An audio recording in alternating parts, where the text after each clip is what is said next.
Kgorotsheko e betletše la go falala ge a fana ka kahlolo Moahlodi nontuthuzelo ralarala o itše kgorotsheko e swanela ke go lekalekanya molao ge go e tla tabeng ya go ahlolela bao ba lego molato kgolegong ka ge seo e se go etefeletša e fela go otla bao ba e kgakantšhago le matšema ge go e tla tabeng ya go latela molao. Ralarala o re naga ye e ikepetše go melato ya dikgaruru tša bong gomme ba swanela ke gore ba netefatše gore ba šomiša bokgoni bja bona go šireletša badudi. In respect of count 1 of premeditated murder, you are sentenced to life imprisonment.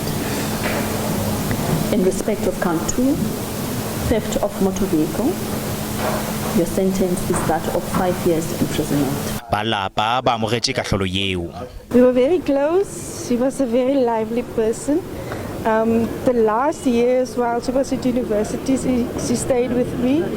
And now there's no one singing in the bathroom anymore or someone shouting, "Is there no coffee in this house?"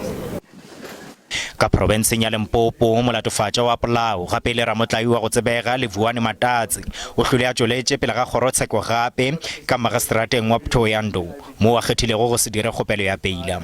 Matatsi o latofatšwa ka polao ya lekgarebe la gagwe le Ndelane Nenkovela ka legaeng la bona ka Mokibelo.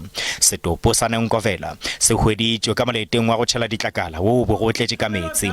Balapa ba thabetše gore ba tla kgona go dira dithulaganyo tša poloko ge Matatsi a sa le ntlwana leswiswi. Today we are feeling grateful because he's no longer attending the funeral anymore. Now we are very grateful. Molato wo o šutišeditšwe ga letšatšing la 23 Februari. Ka tikologong ya Kutamasenthumule ka ntlenyana ga Loitrigate Limpopo badudi ba sa tšhošitše le go garolwa matsalo ke go hwetšwa ga ditopo tše pedi lebitleng la go isiše kgole ka Sontaga le ka Mošupologo.